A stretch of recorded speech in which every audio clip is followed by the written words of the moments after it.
Amin'ny anaran'ny Ray sy ny Zanaka ary ny Fanahy Masina. Amen. Miorena amin'ny antson'ny Tompo, resaka fiantsoana vocation, appel no horenisitsika atsika iainana mandritra nyity volana Jolay ity. Horaintsika ny hira fanevany chapelle militaire eto Ampahibe Sambatra.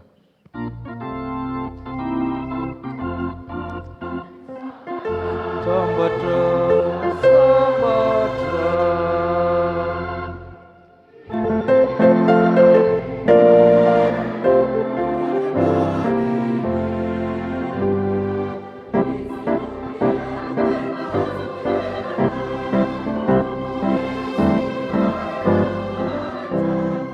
Miari turifu ari piangela razini tu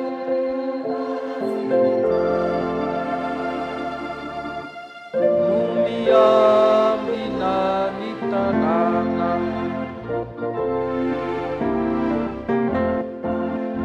Sambatra, Sambatra ni fireneni sai nananani nananani ni fulani tamiana ni fulana no mazu erisi magari turi fuana razini tu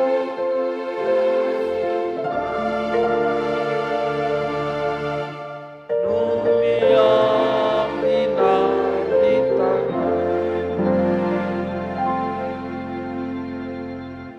oka isika hivavaka. Isaoranay ianao Andriamanitra, eny isaoranay ianao. Akaiky ianao nefa Andriamanitra lavitra. Eny ianao nitatana ny vimbina anay, niaro ny ainay tsidina nandavaka, raha nivadika ny volana nandalo ny andro. Tsy noho ny herinay na ny tanjakay fa noho ny fitantananao mahasoa. Nandalo zavatra maro samihafa izay nefa mbola tonga eto amin'ny fiangonanao, ka atolotra ianao ny dera sy ny laza. Isaoranay koa ianao ny amin'ny nahatonga anay ho zanak'Andriamanitra sady zany tokoa izahay. Ny fanahy masina mihitsy ny miara-milaza amin'ny fanahinay fa zanak'Andriamanitra izay. Indre ny hafalian'ny zanak'Andriamanitra tafahoana eto, avy amin'ny lafy valiny nosy, tsy mitovy fihodirana, volonkoditra, fisainana, nefa kosa samy zanak'Andriamanitra. Ianao ihany no mahay izany. Koa derena sankela zay ny ianao, koa atrefeno zao fanompoana zao Tompo, ho anitra kasitrahano e masonao. Amasiny liturgia manontolo, ny teninao manamasina raha teo. Andraisanay ny fahasoavanay, hitonanay mbavaka amin'ny tenanay sy ny hafa koa, ka ny fahasoavanao ny ombanay. Ka ianao Andriamanitra miderana sy ankalazaina, fanahy masina namasina anay. Ataonay zany amin'ny anaran'i Kristy, le nampiandrinay hivavaka manao hoe:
hipetraka isika iaino ny sitrapon'Andriamanitra.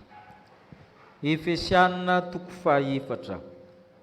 Manana ny didiny tokony ho nitandremantsika ny tompo, manana fitsipika tokony arahantsika izy, ampahana amin'izany no hita ao amin'ny Efesianina 4:4.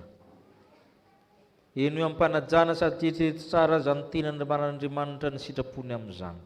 Hoy ny apôstôly masina.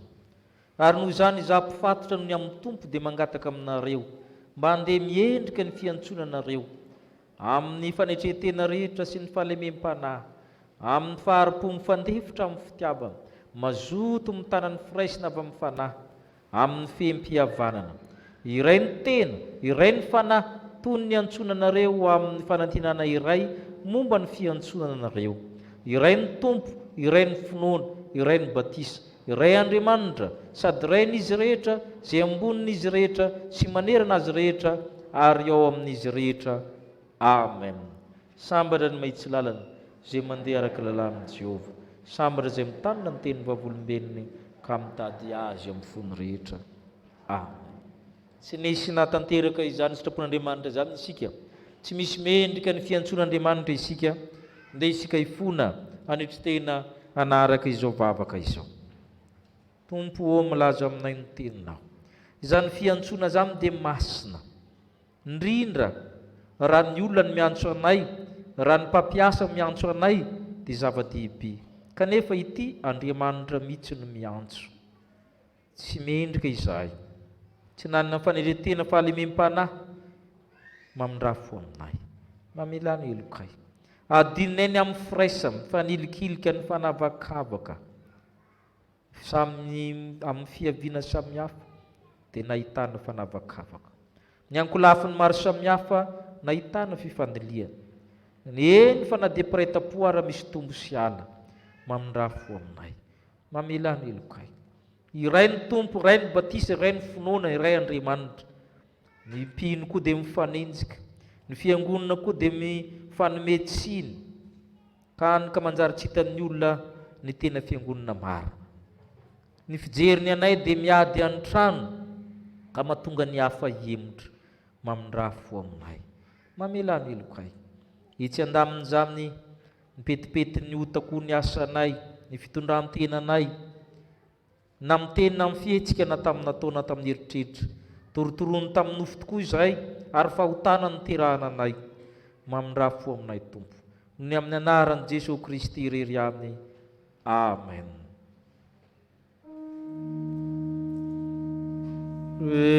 Andri manita ayuanga itramu amin.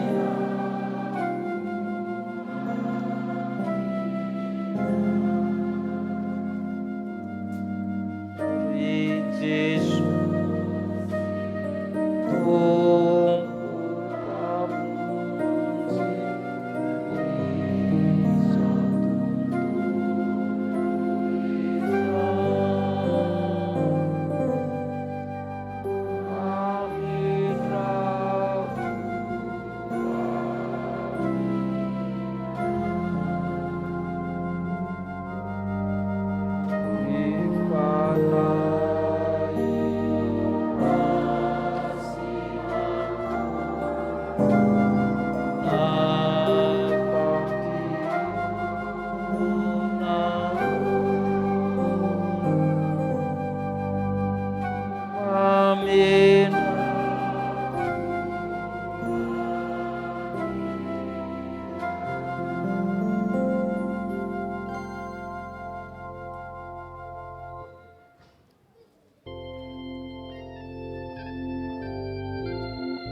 antsika izay ny fona teo natrehan'ny tompo ka manaiky hiovana ibebaka mitsangana indray ny teny soamafaly fa mafany fahotantsika ny tompo. Hoy ny mpaminany masina: lozako maty aho fa lehilahy malotomolotra sady ao atanatin'ny firena malotomolotra ny toerako, fa ny mpanjaka dia Jehovah tompony maro dia ny tsy tono efa hitan'ny masoko. Dia nanidina nanatona any serafima na anjely anankiray, dia nitondra vainafo teo an-tanany izy izay nalainy tamin'ny tandra avy teo amin'ny alitara masina. Ary nateny vavako iny ka hoy izy: indra efa niteka tamolotra ao io, ka noho izany dia afaka ny elokao ary voavela ny fahotanao. Noho izany ry havana, amin'ny aran'i Jesoa Kristy le tompony alitara no ilazana fa voavela sy voafavavoko ny fahotanareo, ko samia mideran'ny tompo ianareo.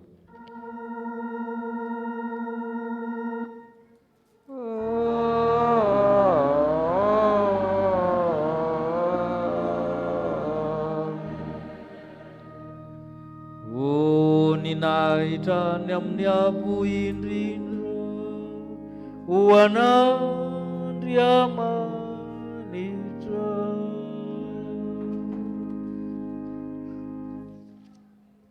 ary ho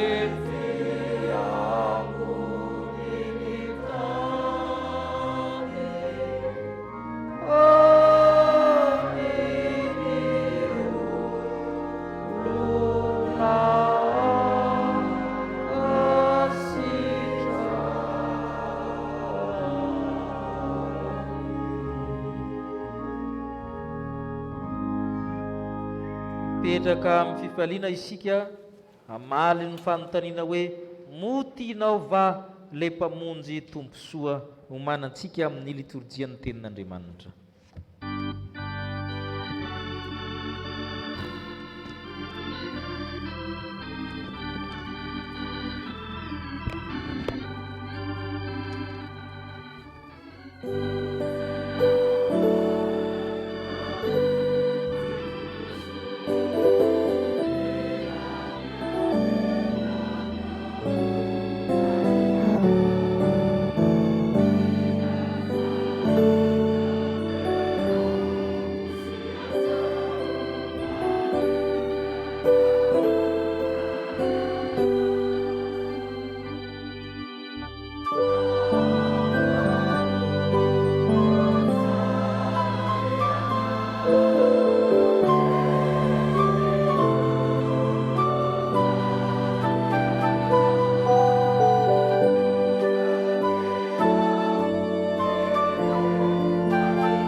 Melohany amakina ny soratra masina ry havana misy filazana vetivety angatana fiara-miasa amintsika rehetra. Ny zazakely mirindra zaza enina taona ny anandray sekoly alahady teo dia tsy hitan'ny ray aman-dreniny ka izay mahita azy dia angaviana avy hatrany anantona ny dekona na ny ray aman-dreniny raha fantatra izy mirindra no anaran'ilay zazakely. Ny vakitentsika an'io ry havana dia izay hita ao amin'ny Genesisy toko 12. Genesisy toko 12 ny andiny voalohany hatramin'ny andiny 7.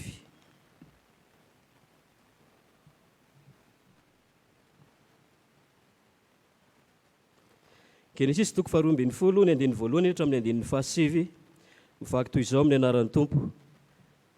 Ary hoy Jehovah tamin'ny Abrahama: mandehana miala amin'ny taninao sy ny havanao ary ny trano rainao akany amin'ny tany izay asehoko anao, dia atonga anao firenena lehibe aho sady hitahy anao sy ahalehibe ny anaranao, ary fitahiana tokoa ianao, ary hitahy izay manisy soa anao aho fa hanozona izay manozona anao, ary aminao no hitahina ny firenena rehetra ambony tany.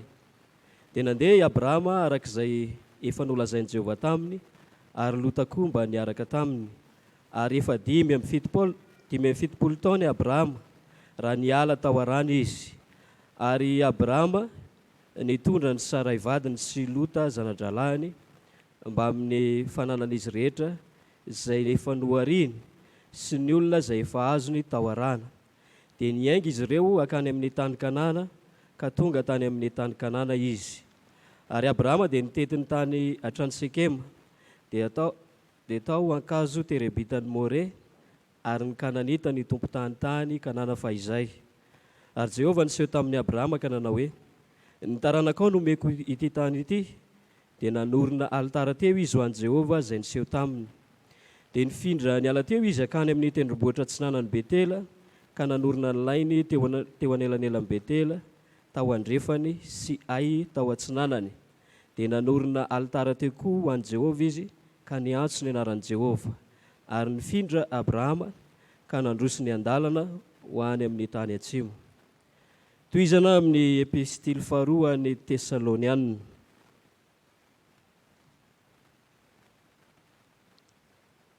Tesalonianina faharoa, toko faharoa, ny 7:10 hatramin'ny 7:17. Tesalonianina faharoa, toko faharoa, ny 7:10 hatramin'ny 7:17. Vaky toy izao amin'ny anaran'ny Tompo. Fa ianareo ry rahalahy, aza ketraka amin'ny fanaovan-tsoa. Fa raha misy olona tsy manaiky ny teninay amin'ity epistily ity, mario izany olona izany, ka aza mikambana aminy mba hamenatra azy. Anefa aza dia atao fahavalo izy, fa hanaro toy ny rahalahy. Ary ny tompo fiadanana anie hameno anareo amin'ny fiadanana mandrakariva amin'ny zavatra rehetra. Ho aminareo rehetra anie ny tompo. Ity no veloma ataon'ny tanako izao Paoly, izao ny famantarana eo amin'ny epistily rehetra, izao no soratro. Faranana amin'ny filazantsaran'i Jesosy Kristy araka ny Lioka toko 5 ny 17:20 hatramin'ny 2:2. Lioka toko 5 ny 17:20 hatramin'ny 2:2. Andeha eo am-pitsanganana no andrenesantsika izany. Amin'ny anaran'ny Tompo manao hoe, ary rehefa afaka izany dia nandeha Jesosy ka nahita mpamory hetra atao hoe Levy nipetraka teo am-pamoriketra. Dia hoy izy taminy, manaraha ahy. Ary nahafony zavatra rehetra izy ka nitsangana dia nanaraka azy. Ary Levy nanao fanasana lehibe tao an-tranony ho an'i Jesosy, ary nisy mpamory hetra maro sy olon-kafa koa izay niara-nipetraka ny hihinana teo aminy. Fa ny Fariseo sy ny mpanorandalàna izay teo aminy dia nimonmonina tamin'ny mpianatry Jesosy ka nanao hoe, nahoana ianareo no miara-mihinana sy misotro amin'ny mpamory hetra sy ny mpanota? Ary Jesosy namalika nanao taminy hoe, tsy ny finaritra no mila mpanao fanafody fa ny marary. Tsy avy antso ny marina aho fa ny mpanota mba hibebaka. Ray masonao, manamasinana amin'ny fahamarinana, ny teninao ny fahamarinana. Amen.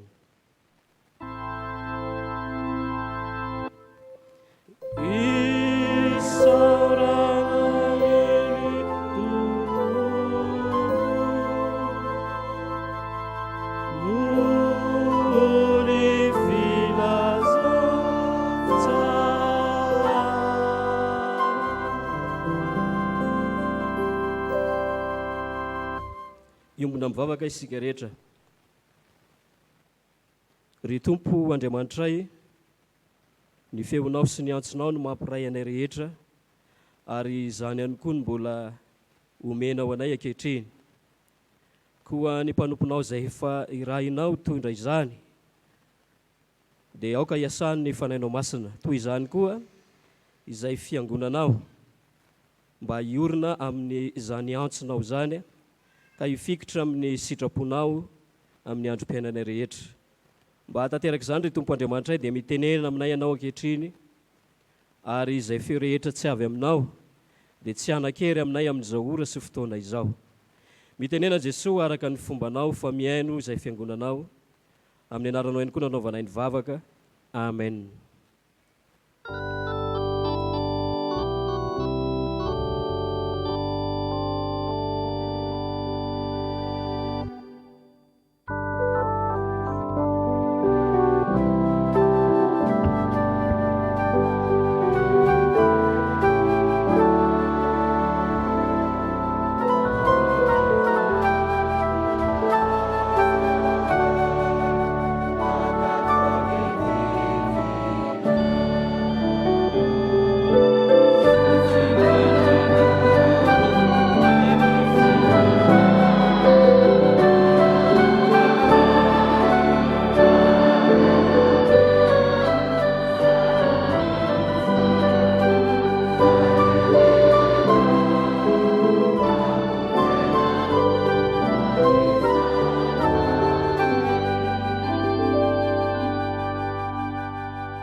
vahoaka azo toerana isika.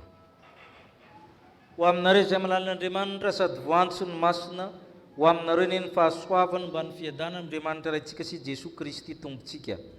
Amen. Lioka toko 5. Milaza ny an'ny fiantsoana ny Levi na i Matio sy ny fanasana nataony tao atraminy. Lioka toko 5 andininy 2:30 vakitsika. Lioka toko 5 andininy 2:30 tenin'i Jesosy Kristy izay vakitsika manao hoe tsy avy antsony marina fa ny mpanota mba hibebaka. Fiantsoana. Raha miresaka hoe fiantsoana isika, ny zavatra voalohany tsapa dia ao anatin'ny teny hoe fiangonana dia fiantsonana ao ambadika. Satria ny teny hoe fiangonana dia avy amin'ny teny grika hoe eklesia. Teny grika zany tena fiandohana fa ny teny frantsay nindrana amin'ny hoe église. Eklesia zany tamin'ny andron'ny grika tranainy dia ensemble du peuple, fivoriam-pokon'olona. Misy teny roa mitambatra atao hoe ek na ex, dia misy teny hoe kaleo na klesia na kalaine. Ny ek na ex zany dia milaza zavatra ny findra, milaza zavatra ny ala, hors de ny ala. Azoany hoe extraordinaire, expatrié, exporté, sy ny sisa.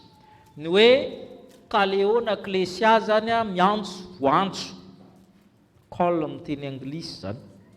Dia ny fiangonana zany dia olona voantso ny ala tao. Raha arabaka teny zany na etymologia izy nareo. Voantso ny ala tao, na ny ala tao fa voantso. Ka ny fiangonana zany dia misy mouvement fixable. Avy amin'ny maizina mankao amin'ny mazava, avy amin'ny fahafatesana mankao amin'ny fiainana. Dia izay zany ilay fiangonana zany. Ka eto Jesosy miteny hoe tsy avy antsony marina fa mpanota hibebaka. Ny hevitsika dia hoe kristianina miorina amin'ny antson'ny tompo. Ahoana zany ny orenantsika amin'ny antson'Andriamanitra, vocation na appel zany io. Ny zavatra voalohany tarafintsika amin'ny fiainan'ny Levi na i Matio, zavatra roa ihany sy tombontsika ao. Raha te hiorina amin'ny antso ianao, amin'ny vocationao zany dia mila mankatoa ny tenin'Andriamanitra. Mila mankatoa ny tenin'Andriamanitra. Kristianina miorina amin'ny antson'ny tompo dia kristianina mankatoa ny tenin'Andriamanitra. Vakitsika ny 7:20 sy ny 20 amin'ny Lioka toko 5 manao hoe rehefa afaka zany dia nandeha Jesosy ka nahita mpamoritra atao hoe Levi. Mipetraka teo mpamoron-ketra dia hoy izy taminy manaraha, dia nafohy ny zavatra rehetra izy ka nitsangana dia nanaraka azy. Zay ny tantaran'ny Levi. Jesosy nandalo, Jesosy mitady, Jesosy nahita mpanota, mpamorietra. Teo amin'ny zanak'Israely zany ny mpamorietra zany manomboka amin'ny contrôleur sy ny takan'izany ka hatramin'ny inspecteur des impôts tamin'ny fotoanan'ny Romanina. Ireo zany mpanambaka, mpangalatra, mamoritra ary mitsikombakomba amin'ny Romanina. Olona ratsiratsy fiainana zany zareo tamin'izany fotoana. Ka teo amin'ny fiarahamonina zany mitovy ihany ny mpivarotena sy ny mpamorietra. Satria ny mpivarotena koa misy manam-bola sao nameritreritrinareo misy lafo be le fanteniny zareo. Dia izay zany ny klasy misy an'zareo teo amin'ny fiarahamonina. Izany olona zany nalovan'i Jesosy teo am-perinasa manaraha baiko tokana, follow me, suis-moi. Tsisy garantie io fa dia manaraha. Izay le izy. Nitsambikina tsisy para ozy ny sasany. Izay le iseho hoe fankatoavana eto. Io fankatoavana io zany tsy zavatra mora fa baikon'ny tompo io. Dia ina nataon'ny Levi izy nahafohy ny zavatra rehetra, tsangana ka nanaraka azy. Tsisy hoe miala miasa ve ianao dia ina nomenanao, ankaiza moa tsika ty, atahoana ny vady aman-janaka, fa dia nanaraka. Zay fankatoavana zay no ilaina manoloana ny antson'ny tompo. io tahaka ny any Abrahama, jerena ny Genesis 2:20. Ny any Abrahama koa ohatran'io zany. Genesis 2:20 amin'ny voalohany hatramin'ny fahatelo. Andininy voalohany hatramin'ny fahatelo. Genesis 2:20 avakitsika aroa Jehova tamin'ny Abrahama, mandehana miala amin'ny taninao sy ny havanao ary ny tramony rainao hankana amin'ny tany izay asehoko anao, dia hahatonga anao firenena lehibe sady hitahinao sy alehibe ny anaranao. Vitahina tokoa ianao ary hita izay manisy soanao ary hanozona izay manozona anao ary aminao ny hitahina ny firenena rehetra ambonin'ny tany. Abrahama olona efa mipetraka tsara, manambady, manam-pianakaviana, efa stable izy tsika sy tsy olona nahantra akory Abrahama raha nantsoin'Andriamanitra. Dia Andriamanitra zany miseho fotsiny zao, tsy rony tsy ventiny hoe mandehana amin'ny taninao, miala amin'ny taninao sy ny havanao.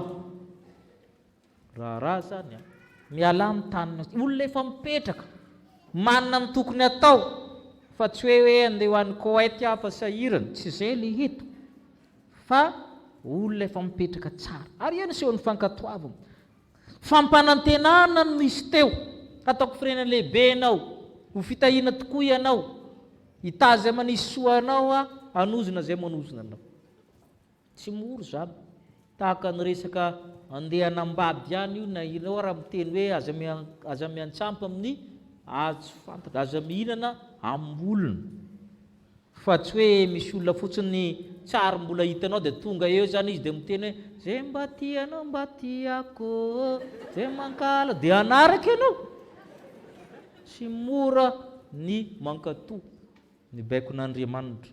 Fa nandeha Abrahama amin'izany izy fa 570 taona, mbola aventure inona koa nataony dada-zilo ozy ny sasany, fa nandeha izy tsy vitan'izany, fa rehefa nandeha izy le tany tenin'Andriamanitra io tan'olona. Bazonareo moa zany tany vita borne, misy firenena nipetraka teo efa manjatsonjatso taonany, hoy izy hoe io le taninao. Tsy mora zany ary zay le fankatoavana tao amin'ny Abrahama. Tsy mora zany, tsy mora akory ny mankatoa ny tenin'Andriamanitra.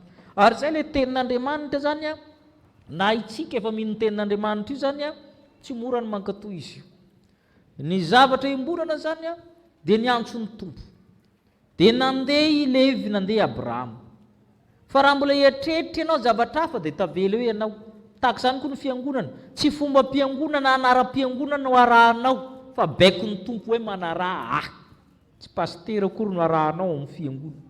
Raha vao zay ianao dia sahirana, rehefa maty dia aninona koa ianao. Fa tsy izay mihitsy. Ary misy zavatra anankiray koa hitsy amintsika hoe misy olona mifindra fiangonana impiry satria tsy nahazo aim-panahy izy. Ny spiritualité na ny aim-panahy dia zavatra relatif ary phénomène individuel izy io. Tsy mitovy ny aim-panahy tadiavin'ny rakoto sy rabe sy rasoa sy rakrisy. Fa nimbonantsika dia ny tenin'Andriamanitra, mankatoa ny tenin'Andriamanitra ve mahavoky ve ny tenin'Andriamanitra zarainao amin'ny fiangonanao, mampiovanao ve misy fiandraikana aminao ve, ary mazava hoe voarainao ve, ary tena mahitsy mankany aminao.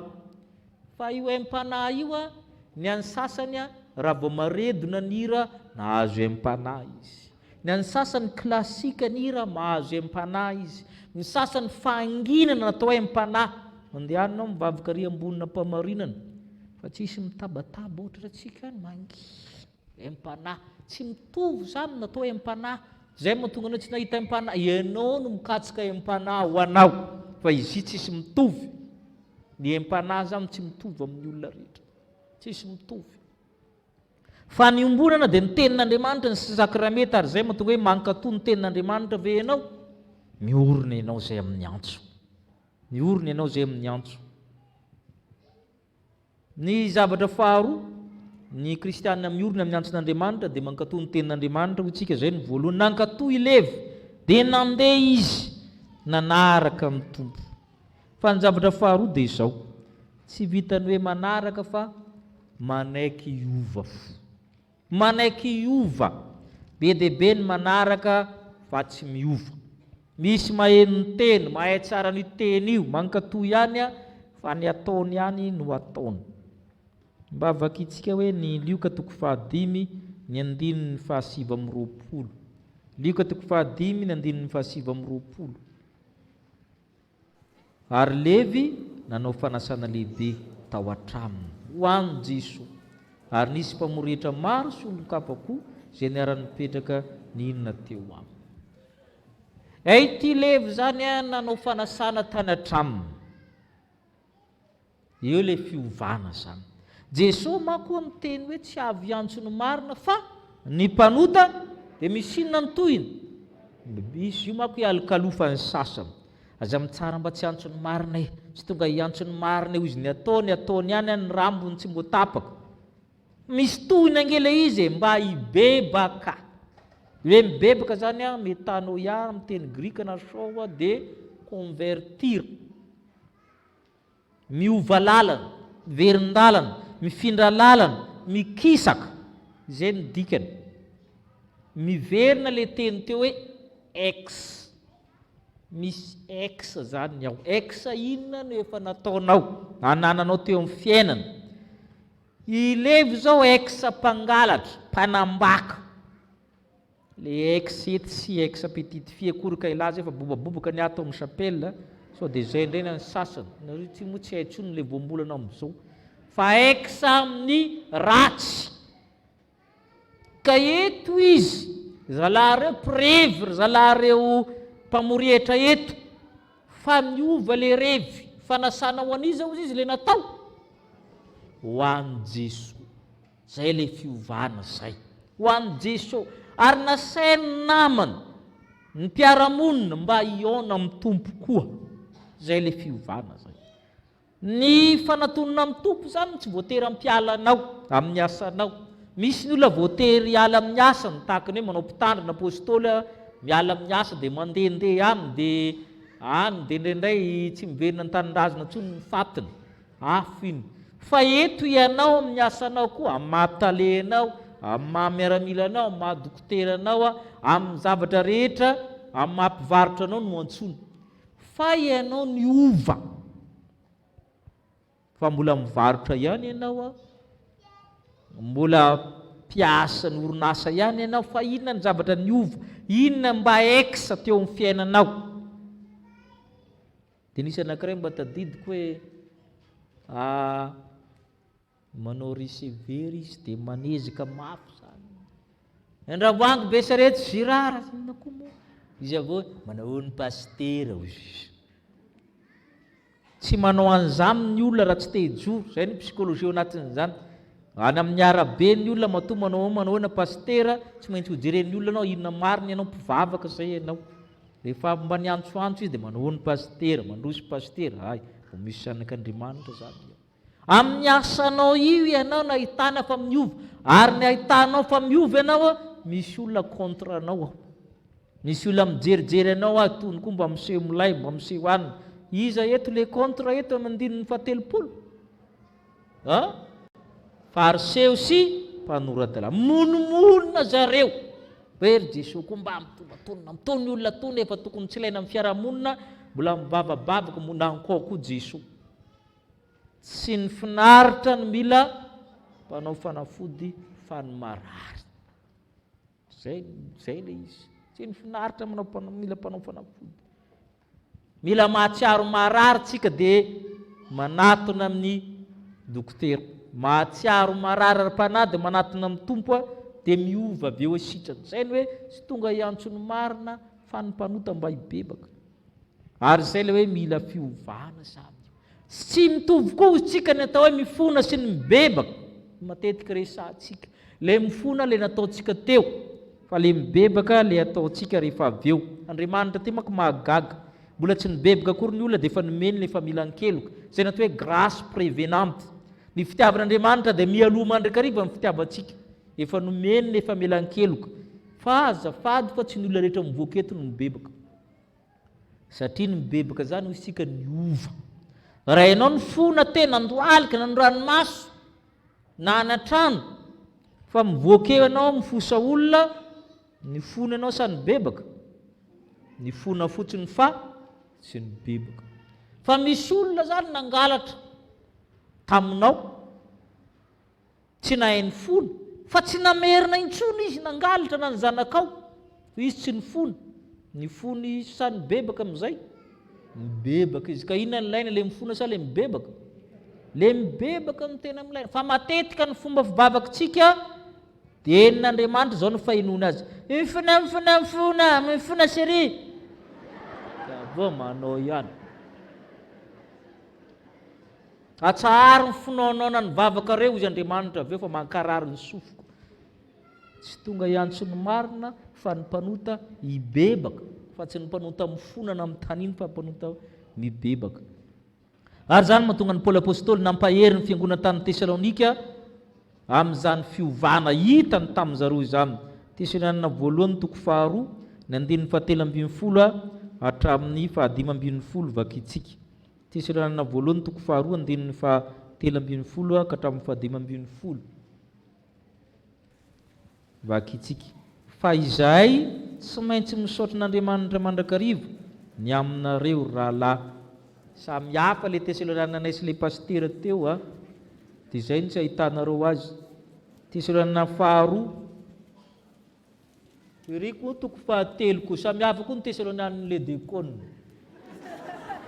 Tesalonika 2 toko 2 ny andininy 7:20 ka hatramin'ny 5:20.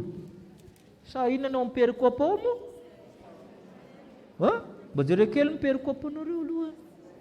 2 ndao ary vakitsika. Fa izahay tsy maintsy misaotra n'Andriamanitra mandrakariva ny aminareo rahalahy malala ny Tompo, satria Andriamanitra efa nifidy anareo hatramin'ny voalohany azo famonjena amin'ny fahamasinan'ny fanahy tsy ny finoana marina, sady ho amin'izany koa no niantsona anareo tamin'ny filazantsaranay mba ahazoana ny voninahitra Jesosy Kristy tompontsika.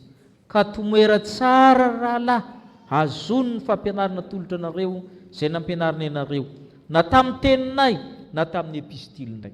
Ianareo Paoly olona efa nankatoy ny tenin'Andriamanitra, efa niova ka masina, satria ho masina ianareo satria masina ao Andriamanitra. Ary izay le olona miova zany. Tazomy tsara io fampianarana io tamin'ny fampianarana amin'ny tenin'Andriamanitra ny epistily ho Paoly, satria io ihany no mampiorona ny finoana. Ka ny kristianina miorona amin'ny antson'ny Tompo, raha te kolokolo io antson'Andriamanitra ianao mankatoava amin'ny tenin'Andriamanitra. Na dia tsy fantatrao ary amin'ny dikany, tsy fantatrao ny tanjon'Andriamanitra, tsy fantatrao hoe mankaizy ity, fa ekeo ny tenin'Andriamanitra fa mitondra soanao izy. Ary ny faharoa maneke iova tahaka ny fiangonana izay avy amin'ny exa voantso ny ala tao. Ho an'Andriamanitra irery ny voninahitra. Amen.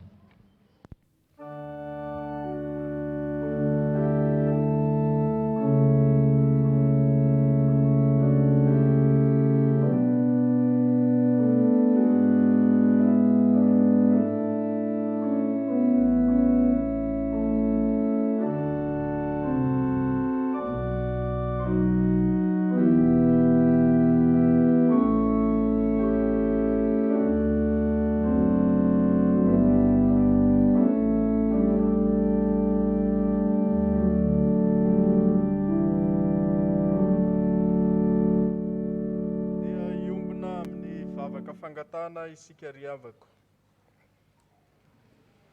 isaoranay ianao Andriamanitra ny fitiavanao anay ka hanomezanao anay ny teninao. Tarihinao mandrakariva izay mba hankatoy izany ka hanaraka anao izay tomponay.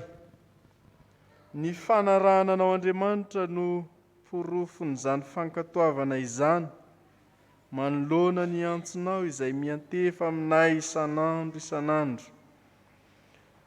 Fantatray anefa fa tsy mora izany ary sarotra raha tsy ombany herinao izahay.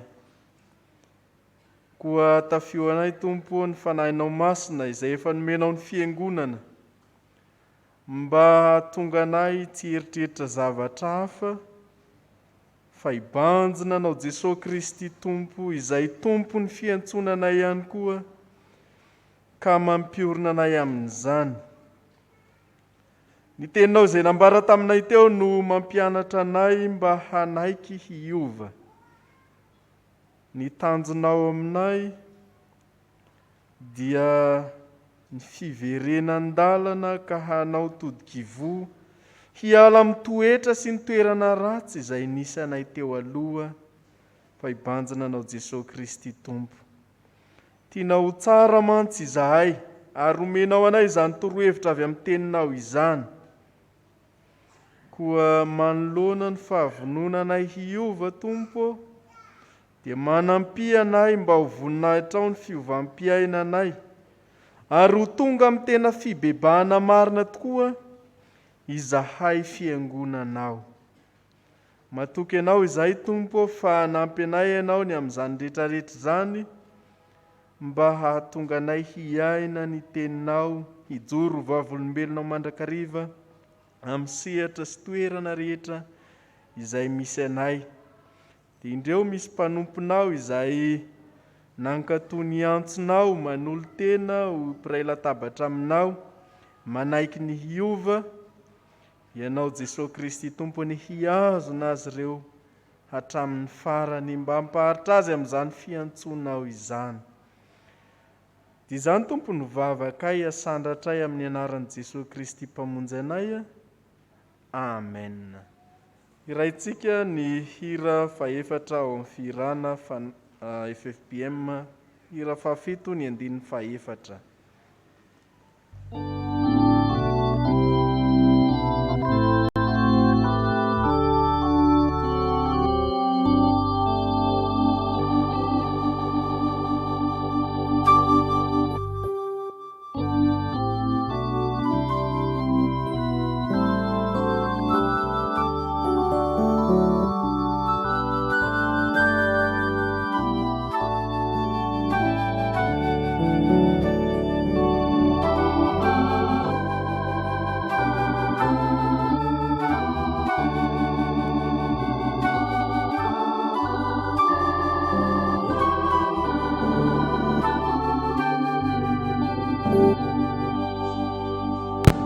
Andeha hitsangana isika fiangonana hanambara ny finoantsika, koa ny fanekem-pinoana apôstôlika ny ombonantsika amin'izany. Mino an'Andriamanitra ray sy tomponao lanitra sy ny tany aho, ary mino an' Jesosy Kristy zananay tokony ataontsika, izay nitorotorona tamin'ny fanahy masina, nateraky Maria Virjiny, nijaly raha nanapaka Ponty Pilato, nomboina tamin'ny hazo fijaliana, maty ka nalevina, nidina tany amin'ny fiainantsika, sangana tamin'ny tamin'ny andro fahatelo, miakatra ho any an-danitra, mipetraka eo ankavan'Andriamanitra ray sy toa. Avy any havia ny tsara velona sy ny maty. Mino ny fanahy masina aho, fiangonana masina manerana izao tontolo izao, fiangonan'ny olona masina, famelan-kely, fitsanganany tena maty, ary ny fiainana mandrakizay. Amen. Mipetraka isika. Misy ireo avantsika izay manolotra ny zanany eo amin'ny sakramentany batisa, handray ny fanahy masina, handray ny osotra masina. Valamy 720 ny andininy voalohany sy ny faharoa, dia hiatrika ny alitara masina izy ireo.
fifaliana ndraisitsika reto avatsika reto hanolotra an'izany amin'izany sakramenta masina izany.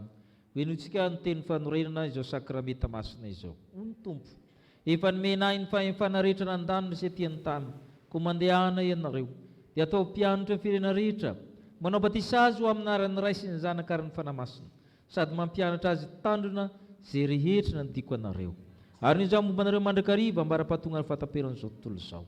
Arahoriko ny fanekeko amiko saminao, mba amin'ny taranaka mandimby anao, hatramin'ny taranaka fara mandimby, ho fanekena mandrakizay, mba ho Andriamanitra sy ny taranako mandimby anao aho, ary ianao kosa dia ho zanako. Fa ianao rehetra dia zanak'Andriamanitra amin'ny finoana ny Kristy Jesosy. Fa na iza ianareo natabatisa ho an'ny Kristy mitafy an'ny Kristy. Tsy misy tsony na jiosy na grika na andevo na tsy andevo na lahy na vavy, fa iray aminy ianareo ao amin'ny Kristy Jesosy. Amen. Noho izany miteny tompo izany ry havana, idiran'ny zanakareo amin'ny fanekena, mangataka anareo todika ny fiangonana avy hatraminy hamaky izany fanekena izay fanekena ireo izany. Ndao ary. Manolotra ny zanakao an'Andriamanitra raitsika izahay, ekenay nijorona amin'ny teny na amin'ny asa ho an'ny mpanompon'Andriamanitra mahatoky, mba hahatonga anay ho fianaran'ny zanakay amin'ny fiainanay rehetra. Ekenay ny hanatanterahany fiangonana amin'ny zanakay, ny fitezana rehetra araka ny filazantsara tokony atao aminy mba hitombon'ny fahalalana izao fahasoavan-dehibe raisina avy amin'Andriamanitra izao, sy eken'i Jesosy Tompo mba azony hery andavan'ny asa satana rehetra.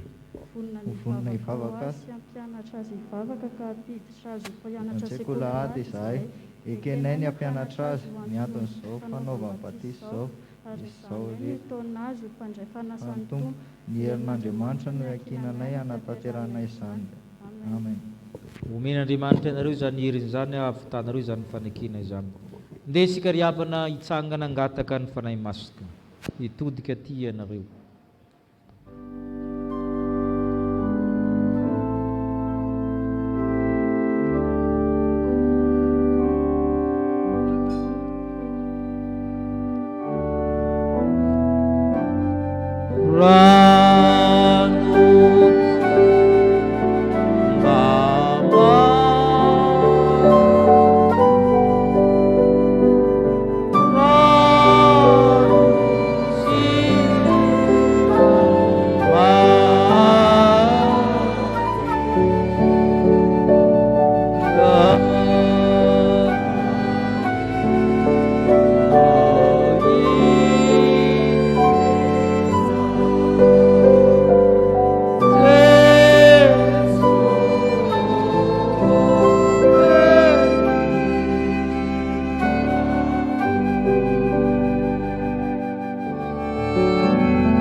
Hivavaka isika rehetra ry havana.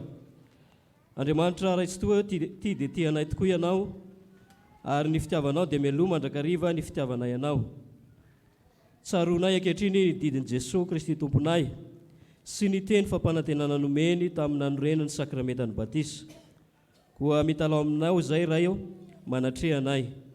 Aoka ny fanainao masina hanome hery ny asa tanterahanay eto ampanaovana izao batisa izao. Rano mamelombelona zavaboary ity ary manasa ny lotonofo mba ho famantarana ny fanadiovana anay ho amin'ny fiainana vaovao amin'ny Kristiana izao. Ity zaza atao batisa ity anay ho voaray mandrakizay ao amin'ny fanekenao. Ampitafiany zanakao izy ary ampiraiso endrika aminy noho ny asan'ny fanainao masina izay mitarika azy isan'andro amin'ny voninahitra ao mandrakizay. Faly misaotra anao koa izay Tompo fatateraka ny faniriren'ny ray aman-dreny reto, miombonainao amin'ny Jesosy Kristy ny zanany, ka isan'ny vahoaka ny fanjakan'Andriamanitra. Ny angatanay fiangonana ho azy ireo dia ny tehirizanao ity zasy ity eo ambany fahasoavanao ka mba hampaharitra azy hatramin'ny farany amin'ny fivavahana aminao. Ampio ny ray aman-dreny sy ny mpiantoka mba ahazony manatanteraka ny fanekena nataony teo anatrehanao. Mba ny fahasoavanao ihany koa ny ezaka rehetra ataon'ny fianakaviana sy ny ray aman-dreny ary ny fiangonana amin'ny fitaizana ity zasy ity. Amin'ny anaran'i Jesosy no angatanay izany vavaka izany. Amen. Ipetraka ny fiangonana.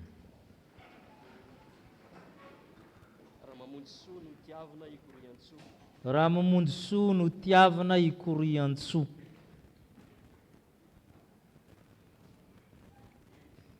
Izaho manao batisanao amin'ny anaran'ny Ray sy ny Zanaka ary ny Fanahy Masina. Amen.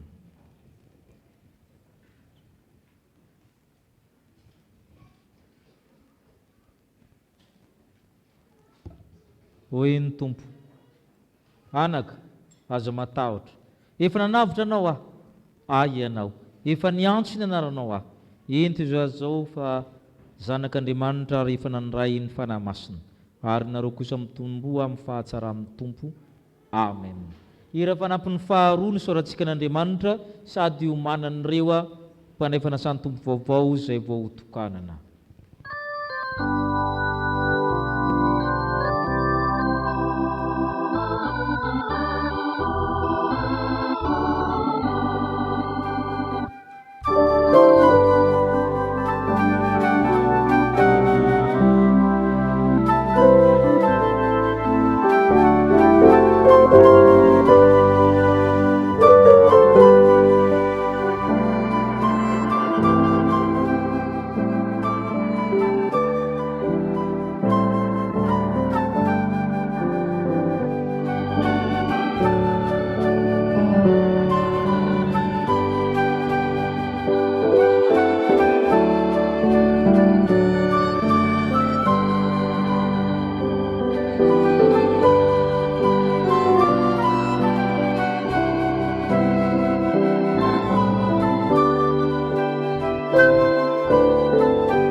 Fahasoavan'Andriamanitra izay tondrany fiangonana ny fifaliana ho antsika mandray reto olombonjena reto ampiny Tompo isan'ny fiangonana.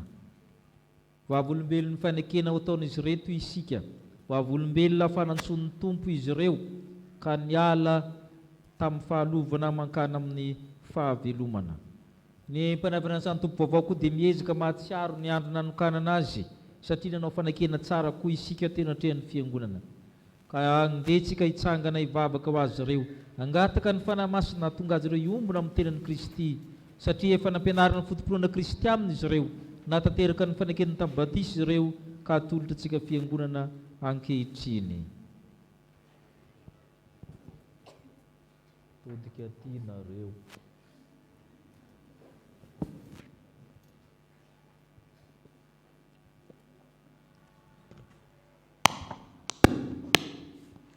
Vavaka isika ry havako.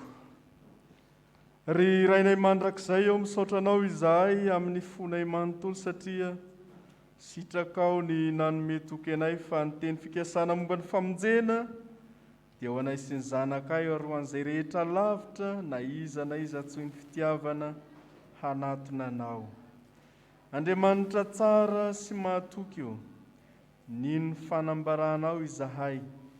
Teo amin'ny batisa dia nanokana ny zanakay ho anao izahay, ka nangataka ny hirotsahan'ny fahasoavanao aminy. Nampianarina ny filazantsaranao izy ireo ary niezaka izahay na dia malemy aza mba hitarika azy ho amin'ny fiainana mandrakizay. Dia mahafantatra anao Andriamanitray, izay Andriamanitra tokana sady marina, sy Jesosy Kristy izay efa nirahinao.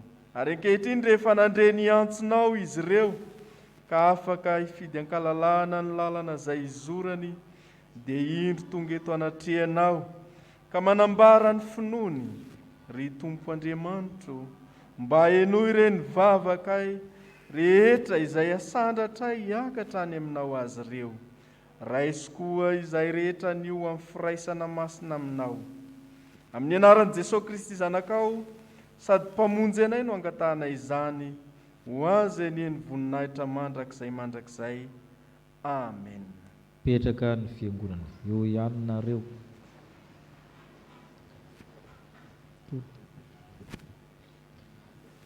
Oenesika ny teny fanorenana izao fanokanana zao, hony Tompo, izany mpiandry tsara manolotra ny ainy amonjy ny ondry.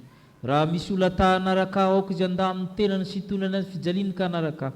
Fa na izy tamonjy ny ainy dia avery azy, ary na izy navery ny ainy noho ny amiko dia azo zaminy. Fa inona moa ny soa azony olona rehefa mahazo zao tontolo zao kanefa very ny ainy? Inona no meny olona ho takalo ny aina? Fa na iza nanao ny sitrapony raiko izay nandanitra, dia izy ny rahalahako anabaviko ary reniko. Ary amin'izany nazovona nekaio natrehan'ny olona dia ekeko izy natrehan'ny raiko izay nandanitra. Fa nazovona andalo natrehan'ny olona ho laviko sy izy io natrehan'ny raiko izay nandanitra. No zany ry abana dia misy fanekena ilay ny fiangonana aminareo, ho valianareo araka izay sitraky ny fonareo. Ianareo va min'Andriamanitra paratsika izay anandanitra tiantsika, ka nanome Jesosy Kristy zanany lahatokana izay maty nitsangana taminaty ho famonjenantsika. Mihinan Jesosy Kristy zanany izay mifamelan-keloka sy fiainana mandrakizay ho an'ny mpandotretra mibebaka, ka manaiky azo tombo sy mpamonjy va ianareo? Moa ianareo manaiky ho amin'ny teninareo ny fanekenana tamin'ny batisa izay efa nandraisanareo ny fanomezan'ny fanahy masina, ka mahatonga anareo zotra amin'ny filalan'ny fiainana kristianina, ka ho tia an'Andriamanitra, hankatoy ny sitrapony, hahatsiaro vavaka sy hamaky baiboly, hamonjy fanompom-pavahana sy fanasan'ny Tompo izay adidy sy tombotsoan'ny mino. Manaiky sy mankatoy izahay. Aoka ary nareo hitodika amin'ny fiangonana, hanony ny anaranareo ary hamaky amin'ny pahabe maso izany fanekenareo izany.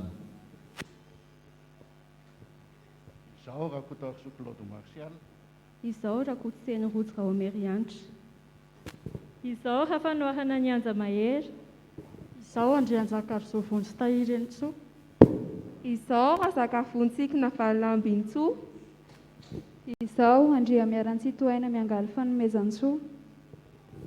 Izao Rasoaly Manana Florine.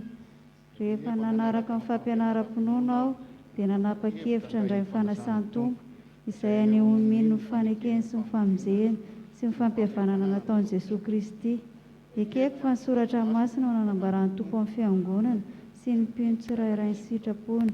Koa ezaka aho eo ambany fitarian'ny fanahy masina ny andinika sy azoto amin'ny fampianarana amin'ny fomba samihafa, fiaraha-mivavaka, toriteny, fiaraha-mandinika soratra masina sy ny sisa. Amin'ny maha-isa mino ahy dia ataoko zava-dehibe sady voalohany fitandrona ny voninahitr'Andriamanitra eo amin'ny fitondran-tenako, ary ezaka aho hampiasa iretaleta sy ny fanomezam-pahasoavana nomeny ahy mba hanipoko azy eto amin'ny fiangonana sy amin'ny toerana rehetra alehako. Ny herin'Andriamanitra no iankinako hantanterahako izany rehetra izany. Ny herin'Andriamanitra izay omenareo ankehitriny hatanteranareo izany fanekenareo izany. Amen. Rakoto Arso Claude Martial.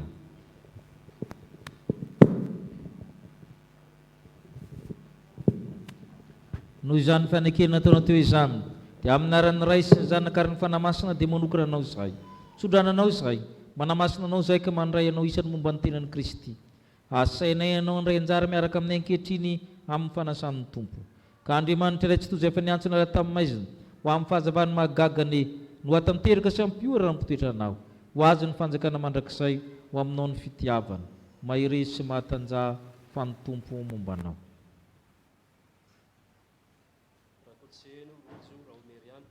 Rakotseno roja Raomerianitra.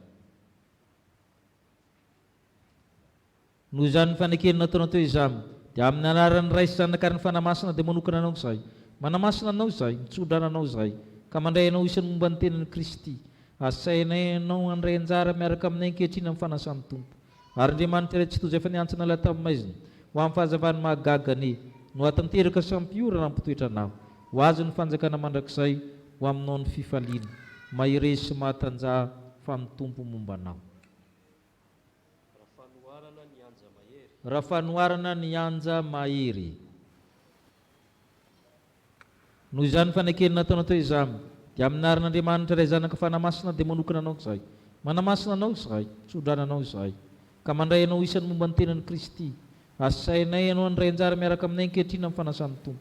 Ary Andriamanitra iray tsy toy izay efa niantsona ilay tamin'ny maizina ho amin'ny fahazavany mahagagany no hatanteraka sy hampiorona ara-pitoetranao ho azy ny fanjakana mandrakizay ho aminao ny fanantenana mahiresy sy mahatanjah fa ny tompo mombanao. Andrianjaka Arzo Vonjy Tahiry Enitsoa.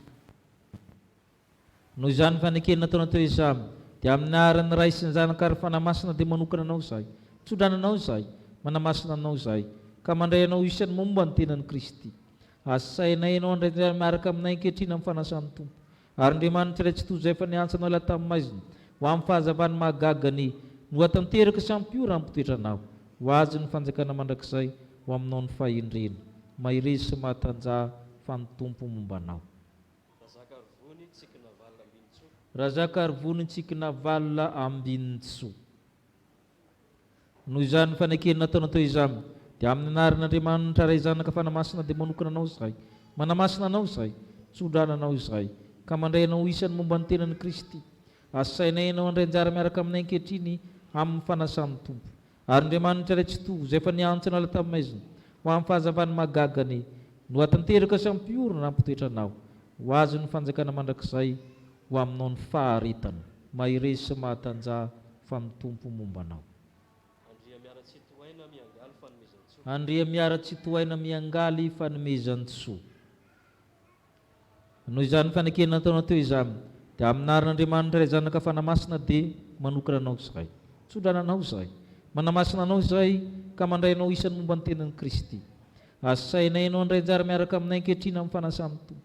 Ary Andriamanitra iray tsy toy izay niantsona ilay tamin'ny maizina ho amin'ny fahazavany mahagagany no hatanteraka sy hampiora raha mipitoetranao ho azy ny fanjakana mandrakizay ho aminao ny fihononana mahiresy sy mahatanjah fa ny tompo mombanao. Rasoalimanana Florine. Noho izany fanekeny nataonao teo izany dia amin'ny anaran'ny Ray sy Zanaka ary fanamasina dia manamasina anao izay ka mandray tanina anao ary manolotra anao isan'ny momba ny tenan'i Kristy, asainay anao handray anjara miaraka amin'ny ankehitriny amin'ny fanasan'ny tompo. Ary Andriamanitra iray tsy toy izay efa niantsona ilay tamin'ny maizina ho amin'ny fahazavany mahagagany no hatanteraka hampiorona amin'ny mipitoetranao ho azy ny fanjakana mandrakizay ho aminao ny fahasoavana mahiresy sy mahatanjah fa ny tompo mombanao.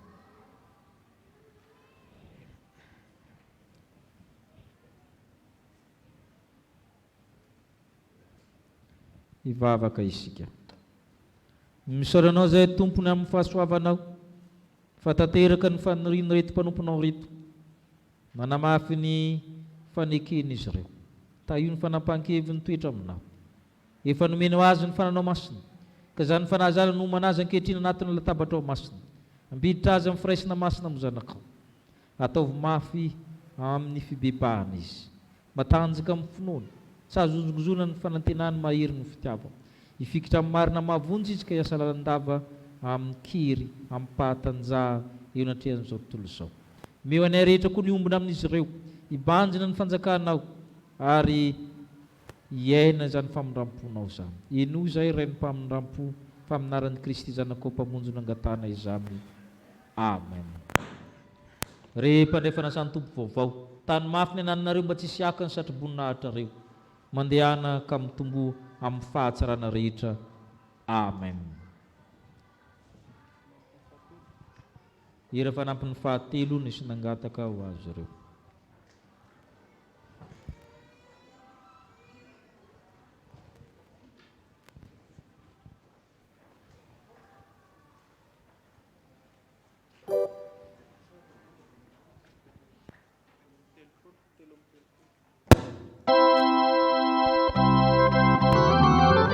Firana fanampiny fahatelo amby telopolo. Firana fanampiny fahatelo amby telopolo.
Mbola faly miarabantsika ry havana anatratra izao andro anio izao ary dia manona ny fiadanan'ny tompo amintsika rehetra.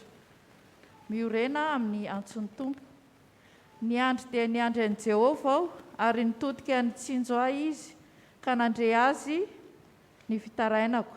Dia napakatray avy tao amin'ny lavaka fandringanana izy any amin'ny tany fotaka mandrevo ary nampitoetra ny tongotro teo ambony vatolampy izy ka nampijoro ahy. Salamo faha-efapolo andininy voalohany sy ny faharoa. Toy izao indray ny vaovao iray tamin'izao maraina izao. Vaovao avy any ivelany.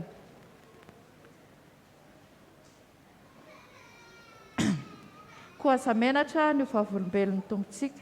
Ry havana, ho aminareo hatrany anie ny fahasoavan'i Jesosy Kristy Tompo, noho ny amin'ny vanim-potoana lehibe izay lalovan'ny fiangonana misy atsika, dia ny fiatrehana ny fivorian'ny synode lehibe FJKM izay ho tanterahana any Sambava ny faha 1 ka hatramin'ny faha 20 ny volana Aogositra ho avy izao, dia mahatsiaro ny tenin'ny soratra masina hoe ankino amin'i Jehovah ny lalanao ary matoky azy fa ataony tanteraka. Dia miantso antsika isam-pitandremana sy ny isam-pianakaviana, eny ny tsirairay mba samy hitondra mibavaka izany fivoriana masina sy lehibe izany mba eo amban'ny fitariany fanahy masina sy ho tontosa araka ny sitrapon'Andriamanitra tokoa. Fa hoy tokoa ny nambarany tenin'Andriamanitra hoe ry rahalahy mivavao anay mba handehana ny tenin'ny Tompo faingana ka hankalazaina toy ny eo aminareo. Mirary soa ry havana ary maneho fiombonana am-bavaka ao amin'i Jesosy Kristy lohan'ny fiangonana. Ny sekretera jeneraly mitandrina Radimson Jona.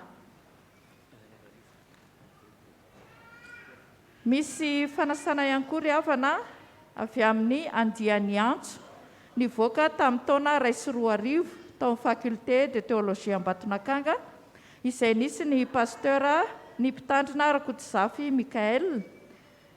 Aoka ataon'ny olona ho mpanompon'i Kristy sy mpitandrina ny zava-miafina izay any Andriamanitra izahay. Ho fankalazana an'Andriamanitra noho ny 20 taona mampitandrina eo amin'ny sahan'ny fiangonan'i Jesosy Kristy eto Madagasikara, ny andiany antso dia manasa anao amin'ny fanompom-pivavahana izay atao ny alahady 17 ny volana Jolay manomboka amin'ny 7 maraina ao amin'ny FJKM Anosy Avaratra Vaovao Synode Apartany Iarivo Avaradrano.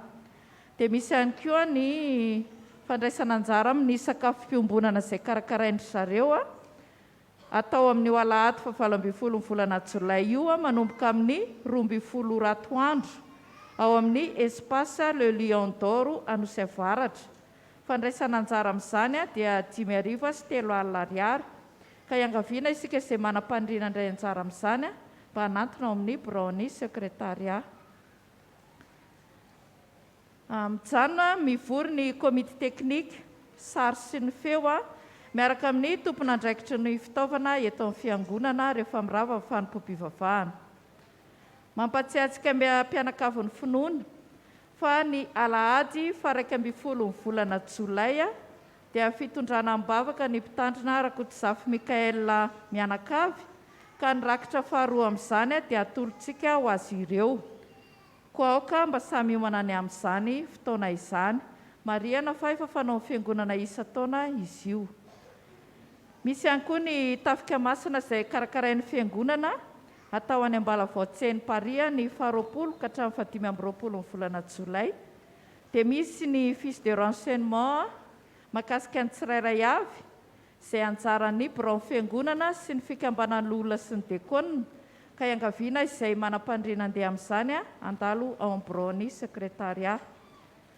Mampatsiahy ihany koa ry havana fa isaky ny hariva manomboka amin'ny 9 dia misy ny fampianarana hoentin'ny mpitandrina Rakotomanga Mikael mahakasika ny filazantsarany jaune manomboka ny alatsinainy 15 volana Jolay ka hatramin'ny zoma 7 volana Jolay izany fampianarana izany.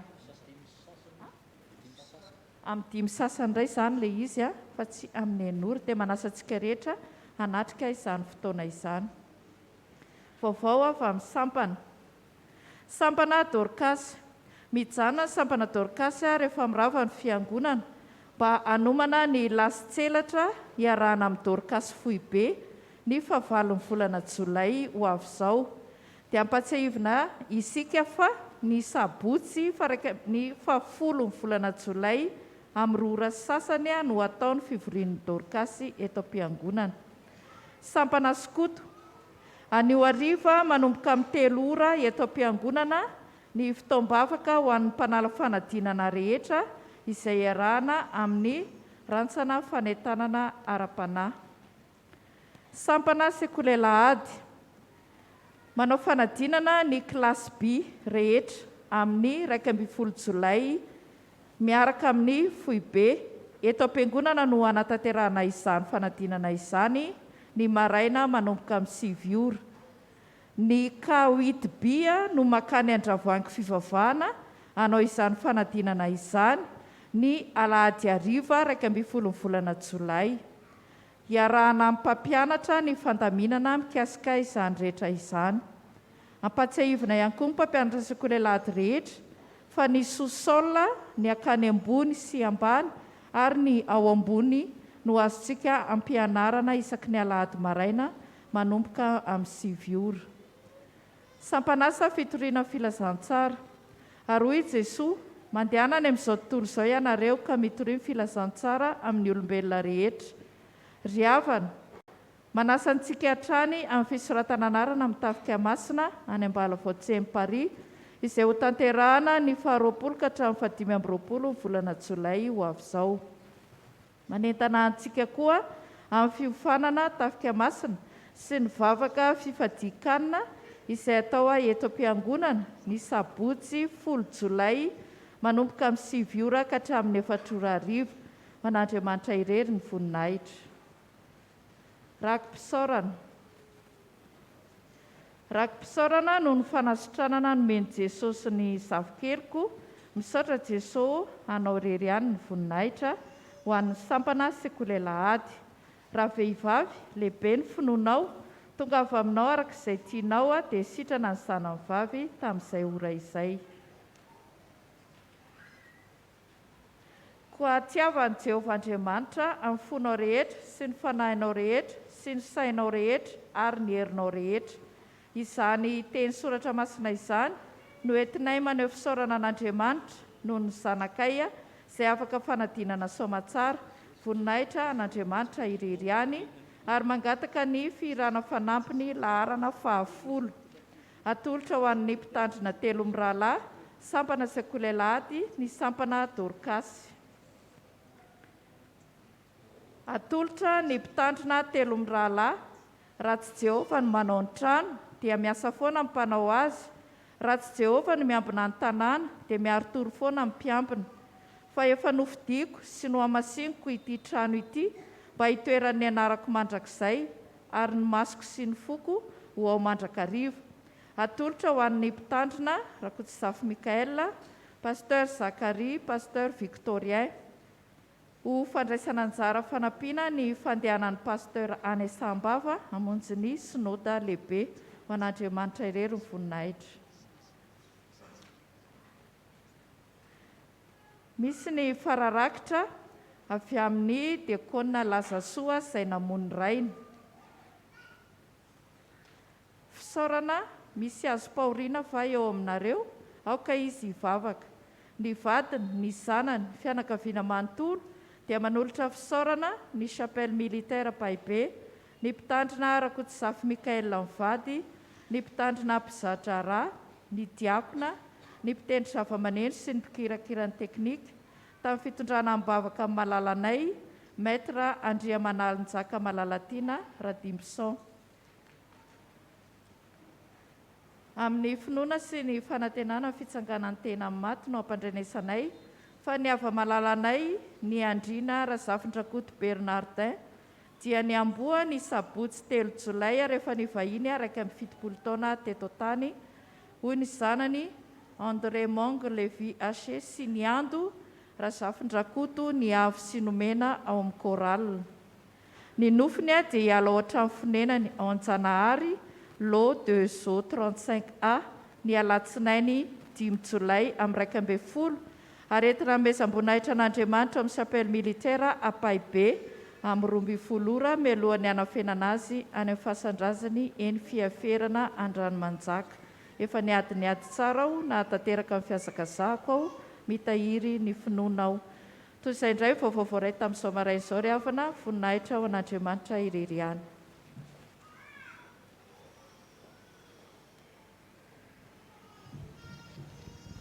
Nisaotra ny tombony amin'izany vaovao zany. Anona anjara fitenena ny komitiny 20 taona ary aorian'izay dia indray fitenenana koa ny filohan'ny fiangonana. Reto avantsika reto atao batisany zanany Randriana Son Aina Sarobidy, zanak'iry Randriana Arson Asina sy Raharombana Mamy Lalaina. Asana ao zareo, atsa zareo. Ho amasinina fanambadiana Rabe Armana Romario sy Oly Armanana Mamy Aina Patricia. Zareo teo ao an-tokotany sy ahifanody ary ambony zareo, saotra tompoko. Ny amin'ny talata 13 Jolay 10 ora ary Ambatonakanga ny soutenance de mémoire zany azoana maripahaizana maîtrise en théologie zany amin'ny loha hevitra hoe finoanan'Andriamanitra ray zanaka fanamasina sy ny asa famonjena m'izao tontolo izao zay ho toanany pastera Razakaria Masinjara dia manasa antsika zany izy ireo amin'ny 10 ora amin'ny talata ho avy izao ery Ambatonakanga talata heriny zany 7-20 ny volana amin'ny 10 ora zany dia manasa antsika izy ireo. Dia manasa ny président amin'ny 20 ndray fitenenana.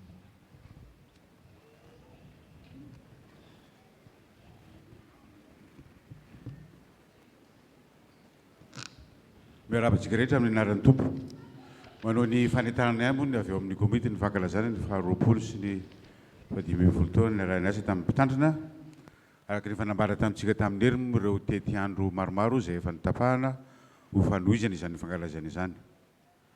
Ka voalohany dia amafisiny moa izay voalaza ny mpitandron-tseroratra ny fiangonana teo ny amin'ny fampianaran'ny filazantsarany jaune naroso amin'ny 5 sasany ariva ilay izy satria amin'ny 9 ariva zany efa hita fa dia rehefa maizina ka mba tsy dia alina loatra antsika dia naroso amin'ny 5 sasany ariva zany manomboka amin'ny lasinainy ka hatramin'ny zoma zao ny fampianarana ny filazantsarany jaune ka dia ahitantsika mianakavy mba samy hanotrona izany fotoana izany.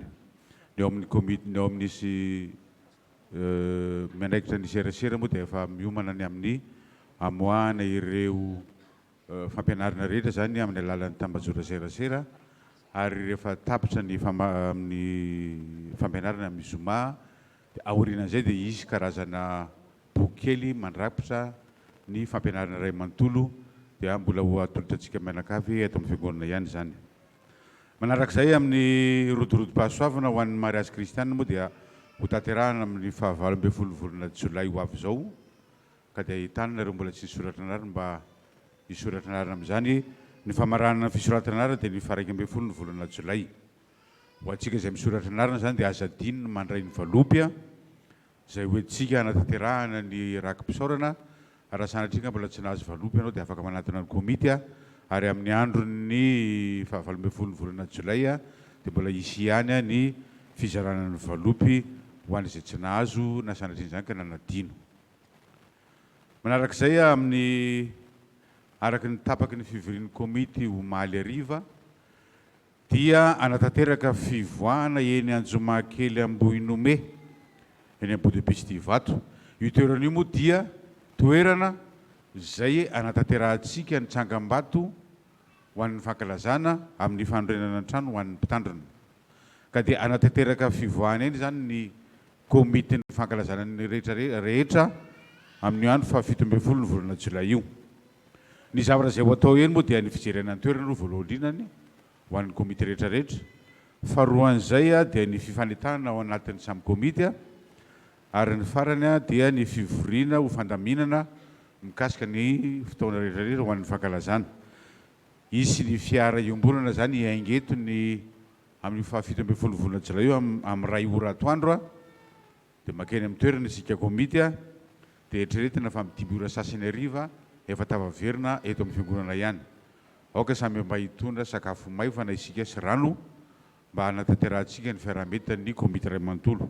Koa dia entanina zany ny komity rehetra mba samy hisoratra anarana ao amin'ny biraon'ny komity mba ahafahantsika mandamina ny fotoana mba ahafahana koa mahafantatra ireo isan'ireo olona fa dia manantena ny komity rehetra mba samy ho tonga amin'ny fotoana io ho eny amin'ny toerana izay hanatanterantsika ny tsangam-bato.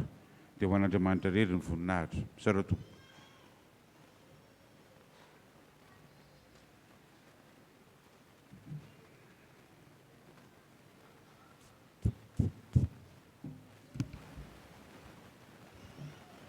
Dia mbola ampitompona amintsika mianakavy ny fahasoavana avy amin'ny Jesosy Kristy tompontsika. Manamafy ny fiarabana izay efa nataon'ireo teo aloha, miarabantsika rehetra, mpiara-manompo ary mpiara-mivavaka eto amin'ny chapelle militaire eto Ampahibé. Araka ny hitantsika dia miverina miaina ao anatin'ny mahazatra antsika ihany ny fiangonana. Marina fa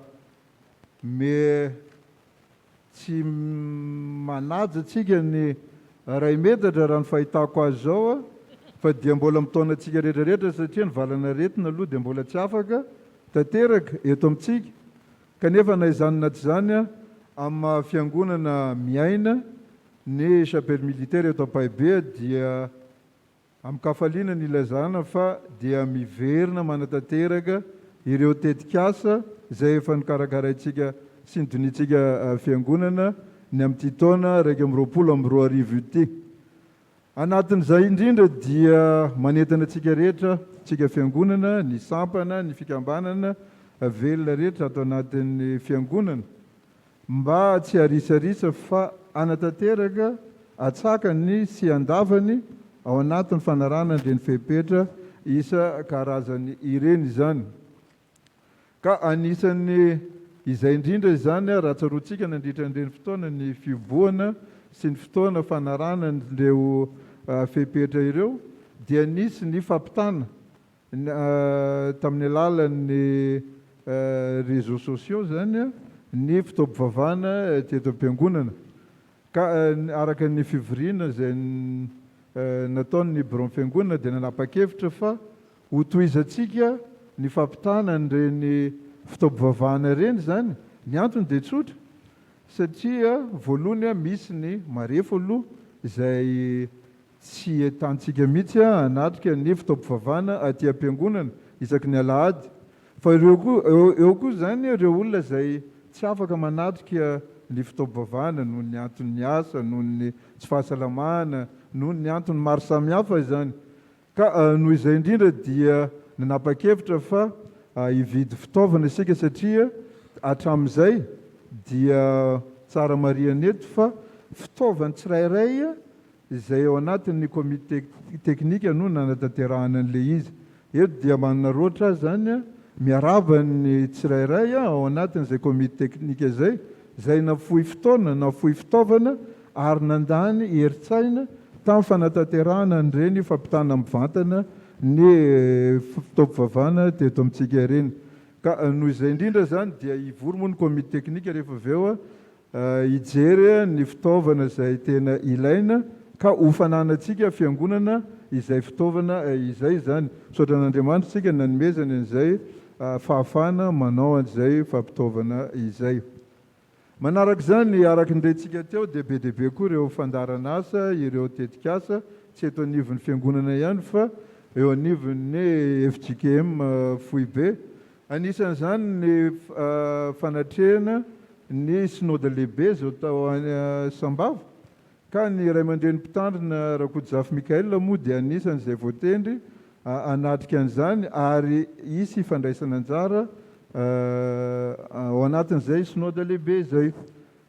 Dia eto dia manentana antsika fiangonana satria ny fandehanana makany amin'ny toerana any avaratra iny indrindra ao anatin'izany fotoanan'ny synode lehibe zany dia somary misimisy ihany ny mety ho fandaniana amin'ny fanatanterahana an'izany.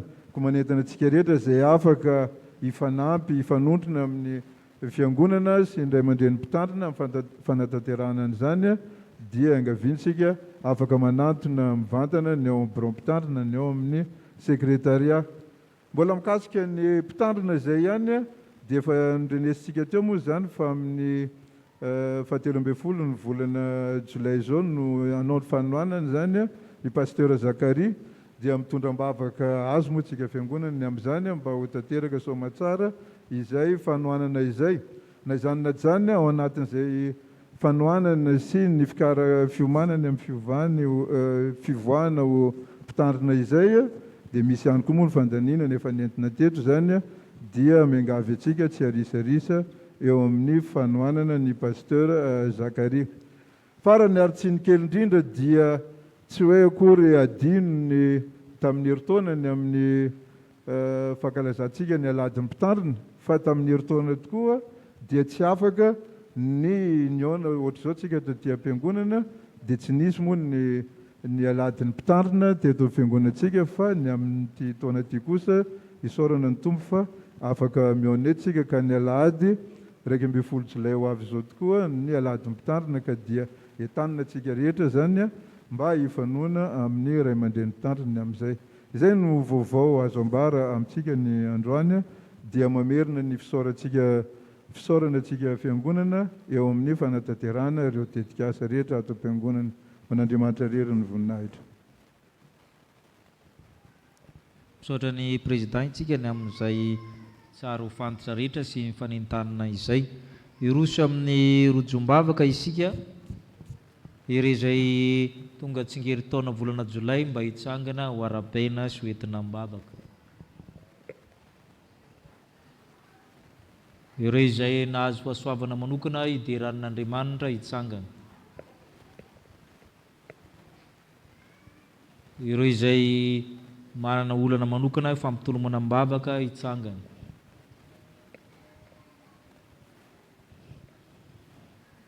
Ireo izay marary sy manana ny marary hitsangana. Ireo izay namony havany donam-pahoriana entina mibavaka hitsangana. Mivavaka isika. Nisaonanao zay Andriamanitra raha mbola afaka mifampivavaka ary fotoana sarobidy eo aminay zany ary fantatra ny zanaky ny fiangonana manontolo. Tona mivavaka voalohany zay ho an'ireo izay donam-pahoriana namoy vady, zanaka, ray, reny, havantiana izy ireo. Mahatsiaro mangirifiry ny fo ary misento ny fanahy. Ianao Andriamanitra dia mahalala ny hevitra iviranao azy ireo. Iahy ny kambody sy ny mpitondra teny ianao. Ary indrindrandrindra amelona ny fahatsarovana. Anasitrana ny fery amin'ny fisarahana izao. Hanome fanantenana, balsama sy olony ratrapo. Ka handeha izy ireo tsy ho reraka miaraka aminao. Ary faly eo aminao izy ireo satria Andriamanitra izay mahita ny mahazo azy rehetra ianao. Ka tsy hanan-java-mahory izy ireo ho fafanao ny ranomaso.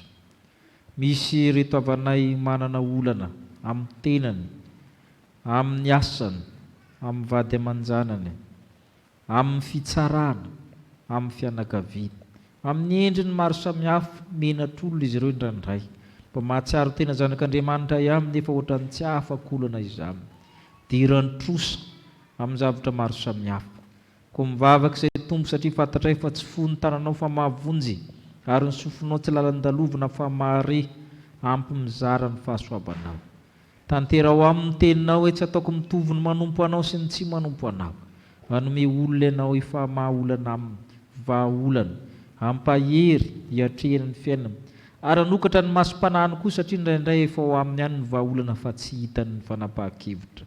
Ka ianao Andriamanitra hitantana azy ireo, hanoatra noho ny mpandresy izy ireo amin'ny alalanao efa tia azy, ka hitsambikina tahaka midiera ka hidiranao satria Andriamanitra tsara ianao. Misy ny marary ato amin'ny fiangonana, amin'ny toeram-pitsaboana. Tsy maintsy miasa ny sasany na dia marary azy amin'ny fiara fitaterana, any an-tokantrano. Ao ny mampiasa fanafody, ao ny tsy mampiasa fanafody. Ao ny areti mandoza, ao ny aretina tsy hita-panafa. Ianao Andriamanitra hikasika azy ireo, anasitra ny aretina rehetra hiaro ny ainy tsy hidina nandavaka. Ka ianao Andriamanitra no ampatanjaka azy na amin'ny ozatra na amin'ny fo na amin'ny saina amin'ny fanahy, ka siinao izy ireny ary sitranonay amin'ny finoana aminaranao. Eny Tompo ianao Andriamanitra mahalala azy rehetra ilay mitsirairay avy. Ireto avanay reto kosa nahatsiaro fahasoavana manokana. Ianao Andriamanitra noderainy ny safidin'ny fiangonana izy aneo izany. Izay nomeny ho azy anie mba tsy ho very fa mba hasoa ny hafa koa. Ianao Andriamanitra hitantana azy fa nataonao ho zava-dehibe teo masony tsy ho masonao izay nangatahany nomenao. Misaotranao zay fa tratry ny tsingery teo ny reto avanay reto, voaisana ny volondohanay. Fantatrao Tompo ny voso ny fo ny momba azy ireo tsirairay avy. Mampianaranay ny isan'ny andronay anany fo endry, meo azy ireo izany fahendrena izany miarakaraky ny tombon'ny taona, hitomboany fahendrena, hitomboany fahasoavana, hitomboany fahalalahana anao Andriamanitra. Ka miarahaba azy ireo amin'ny anaranao izay. Misy ny miomana nala fanadinana, no Andriamanitra hitay azy ireo tsirairay avy. Amelona ny saina amin'ny mba hahazo fahalalana. Fantatrao ny masoanay na ny mitsangana ny mipetraka, tsy ho anay ihany, ho an'ny havanay, zanakay, namanay, eto an-toerana, any velana. Jerenao tsirairay isam-baravarana, jerenao isan-dohan'olona fa ianao Andriamanitra mahay manome moatra noho izay ngatahanay. Fantatrao ny manirikiry anay, ny mahamenatra anay, ny mampitaraina anay, fantatra koa nefa ny mahasoa ny mahafaly mampitsiky mampandihy anay aza ka ianao Andriamanitra nome fa mahalala izay tokony omena anay ianao noho ny aminaran'i Kristy no angatana izany. Amen. Tratra tsingery taona nareo dia morary soa indrindra. Saotra Tompo.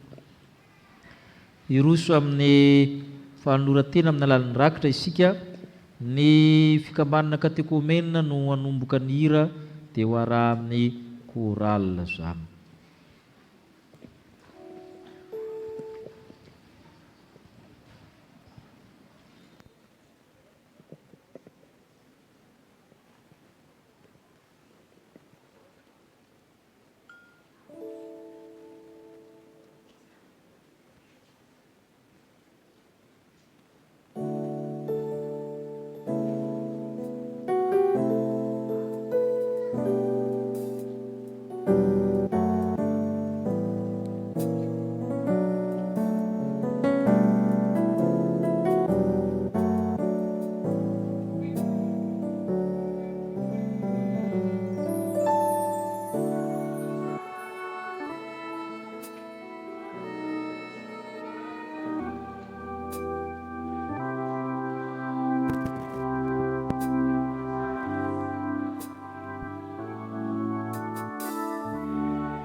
amin'ny fanarapahavana ho an'ny fanarafanadinana rahariva ny sampaty izay anisan'ny mpikarakara dia manasa koa ny sampana fifoazana mba hitondra ny fanomezam-pahasoavana nomen'Andriamanitra azy ireo hifanampy amin'izany vavaka izany dia asaina atorana araka izany ny sampana fifoazana.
Fandraisana ny fanasany tompo atolon'ny mpitandrina borao ny fiangonana diakonan'ny olona atolotra miarahana amin'ireto mpandray fanasany tompo vaovao asaina ianareo vahiny rehetra hanao ny atao hoe hospitalité eucharistique hiaraka ny ray ny fanasany tompo horaintsika ny hira mialoha sy aorian'ny tsodrano.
tanteran'Andriamanitra aminareo izao tsodrana izao ny fahasoavantseo Kristy ny fitiavan'Andriamanitra ray fampiraisany any amin'ny fanamasina hitantana anareo ka tsy avelana ngozozany ny tongotrareo satria tsy mba rendrehana ny mpiaro anareo tsy matorona rendrehana izy ny tompony mpiaro anao ny tompony fialofanao amin'ny ankavanana ka Jehova hiaro ny fanahinao eny hiaro anao izy namiditra namivoaka hatramin'izao ka ho mandrakizay amen.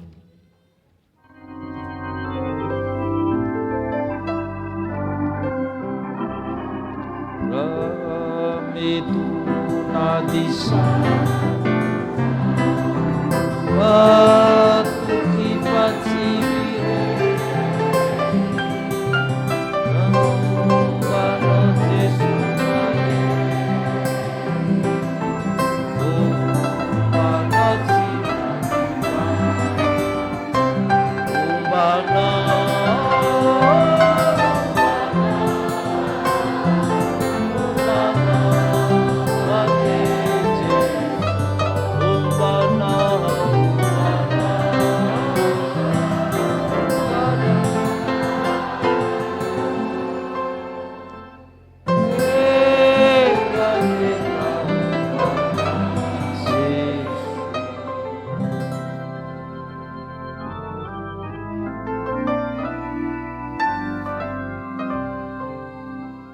petraka ivavaka mangina isika.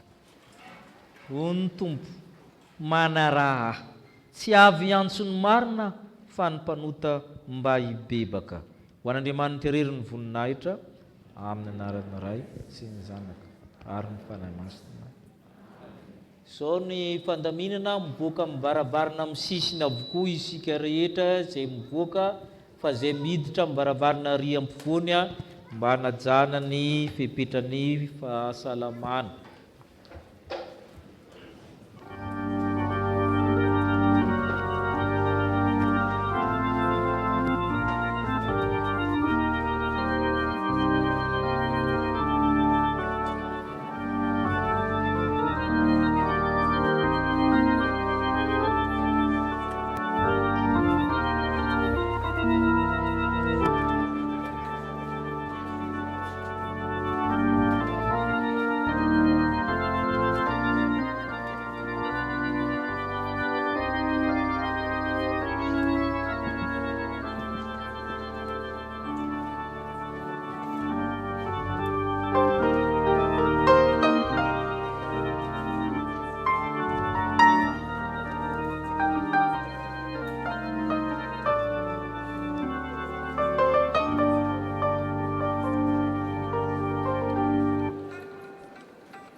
Ampatsahivana ny sampana tompon'ny volana fa mandray anjara liturjia amin'ny heriny.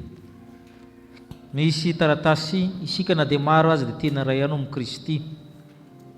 Raha hoy Andriamatora Mahasolo Franklin dia angatahana hitsangana avy any Mahajanga. Miaramila moa ranga? Atsangano hoe ny tanana raha miaramila? Ay, miaramila. Hitanareo fa miaramila izy. Izy dia mpanefana ny tompo mpitoroteny mpiandry. Mifindra aty amintsika izy atolotry ny chapelle avy any Mahajanga. Atolotry ny mpitandrina toto Mandimberika. Mifindra aty amintsika zany izy zany. Mba miaona amin'ny pasteur anao rehefa avy eo miaramila anao. Mba hatsangatsika ny tanantsika kavanana ndray azy eno sampana dia faly miarahaba sy mandray anao ny fiangonana. Sotra tompo.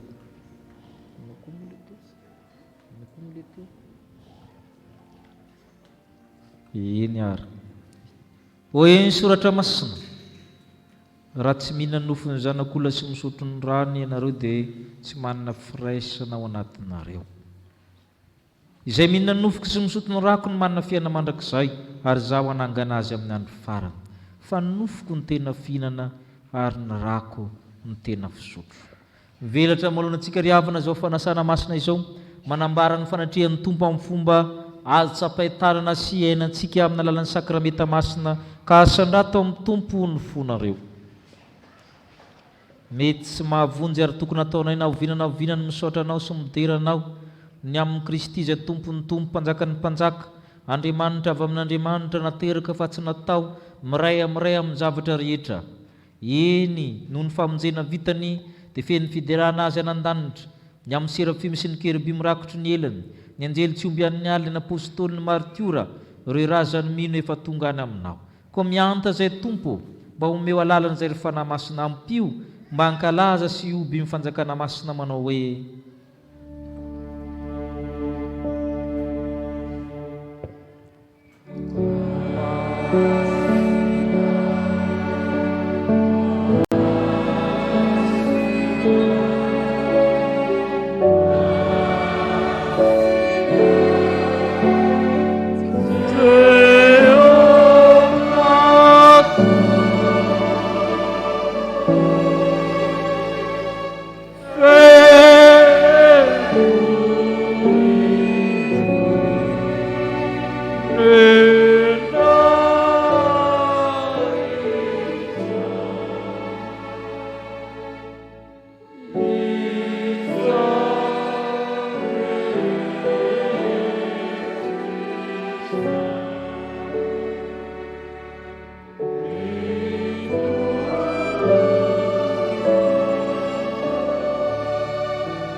oka orenesika ny teny fanorenana zao sakramenta masina izao. Fa i Jesosy tompo tamin'ny alina iny izay namadiana azy dia nandray ny mofo izy ka rehefa nisaotra dia nivakiny ka hoy izy hoe ray soa hany fa ity ny tenako izay omena ho anareo, izao no ataovy ho fahatserovanahy. Arak'izany koa ny kapoaka rehefa nihinana dia hoy izy manao hoe misotro amin'ity ianareo rehetra fa ity ny rako dia ny amin'ny fanekena vaovao izay alatsaka ho an'ny rehetra famelan-keloka, izao no ataovy ho fahatserovanahy, na oviana no misotro ianareo. Fa na oviana ianareo no mihinana itony mofo itony sy misotro amin'ny kapoaka dia manambara le fahafatesan'ny tompo ianareo mandra-piavina. Hivavaka isika. Ry tompo ranay izay nan-danitro, indreto izay mahatsiaro na tongava an'izao nakao olona, manomboka amin'ny finanam-bilon'ny Betlehema, ny antsoinao ny mpianatra tsaronay manokana an'io ilevina imatio, ny asa nataonao tety ambonin'ny tany, ny fijalianao ny nahafatesanao ny fitsangananao, ianao dia niakatra amboninahitra nan-danitra mifona eo ankavanany ray, ary miandry sy mitalao amin'ny firenanao izay, ka mba fenony voninahitra ary fanaty-pisaoranay ray io, ta io tanteraka sakramenta masina zao endry Kristy le tokana, Kristy le tanteraka, Kristy le natena indray mandeha monjo anay teo amin'ny hazo fijaliana. Eny ray anan-danitro, eny ry Kristy, irahan'ny fanan'Andriamanitra, Le fanahy Kristy ranoray amin'ny anaran'ny zanaka, ry fanahy masina, mpanavao, mpahary, mpamelona, mpanamasina, manomena ny zava-tsy rehetra mianty izay. Meo anay zany fanahy izany, ry fanahy masina, amasin'ny mofo manambara amin'ny tenan'i Kristy, amasin'ny torak'izany divay manambara ny rano Kristy. Fanao Andriamanitra kosa tanteraka ny teny zanaka ao malalanao, satria amin'ny alalan'i Kristy sy miaraka amin'ny Kristy ary ao aminao Andriamanitra resy tokoa mba mifiraisina amin'ny fanahy masina ny laza sy ny voninahitra rehetra mandrakizay. Amen. Ny mofo izay vakintsika dia firaisana amin'ny tenan'i Jesosy Kristy izay nivakiana ho antsika koa, satria iray ny mofo ary sika rehetra na dia maro aza dia tena iray ihany ka samy miara mandray amin'izany mofo iray izany avokoa. Ny kapoaky ny fisaorana izay isaorantsika dia firaisana amin'ny rano Jesosy Kristy tompontsika dia ny rano fanekena vaovao izay nalatsany ho antsika. Amen. Oe Jesosy Kristy tompo, manaraha andeha fihefavoatra avokoa zao ny zavatra rehetra. Amen. Ipetraka isika nao larakira 100 amin'ny fizaranany mofo sy ny kapoaka.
Ento zany kazarao amin'ireo zanak'Andriamanitra, tonga azy ankatony tenin'Andriamanitra ary anaiky hiova fo dia hiorina amin'ny antson'ny Tompo izy.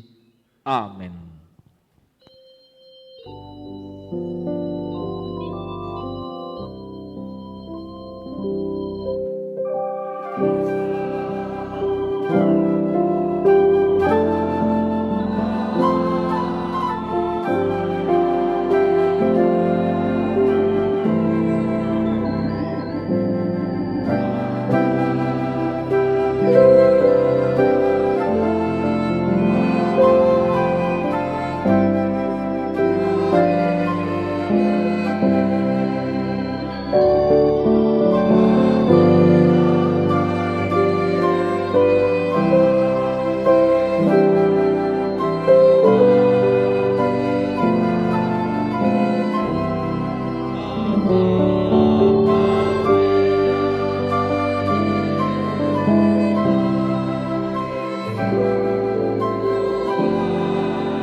Laharakira fahenina amin'ny sivifolo. Mandroso avy hatrany ianareo dekorna efa nahavita.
mitsangana isika nevitena. Oka isika iompo amin'ny vavaka faneretena manao hoe Tompo.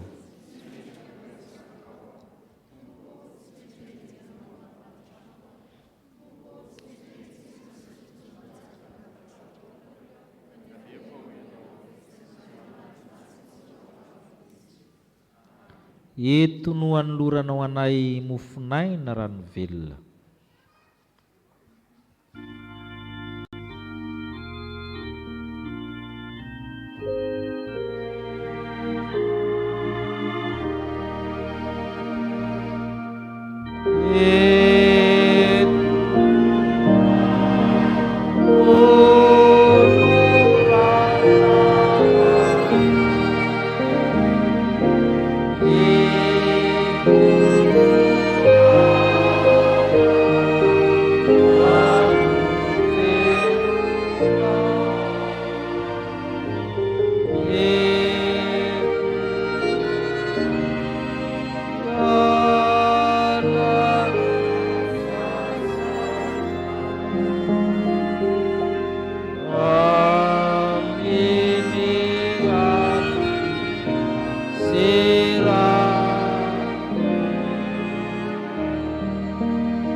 Antsika hankatony teniny hoe raisohany fahitiny tenako izay mena ho anareo, izao no ataovy fahatserovanahy. Raiso ny tenako ny teninao ary ny rako fiainana.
Jesosy Kristy ilay miantso antsika hanaiky iovafo.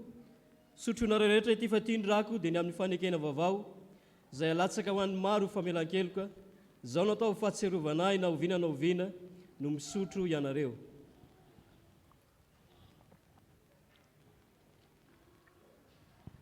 Misaotranao zay Andriamanitra fa efa nandreraka izay mety izao sakafom-panahy mahavoky, sakafo amin'ny fanjakany lanitra, ary matoky izay fa hitany voasa any amin'ny fanjakany lanitra, isotroanao izay vaovao amin'ny fanjakany lanitra ny amin'ny ranom-boaloboka.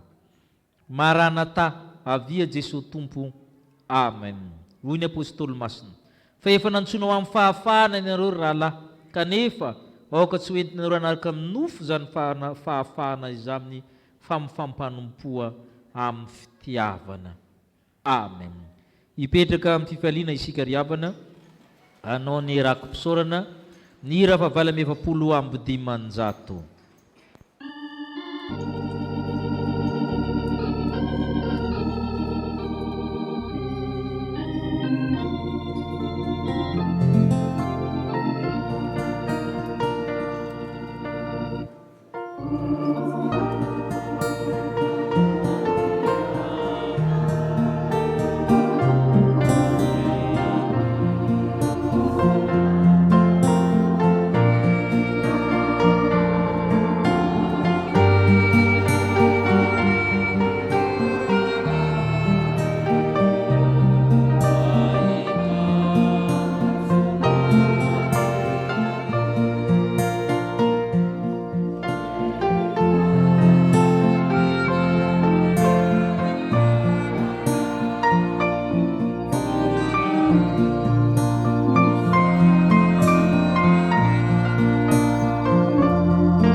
ambua rana kapuaka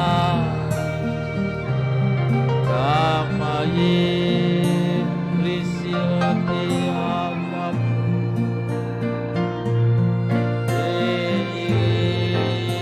yana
ianareo aneny tompo ka iaro anareo mpamirapiritra ny tavana aminareo aneny tompo ka iantra anareo nanatra ny tavana aminareo aneny tompo ka anome anareo fiadanana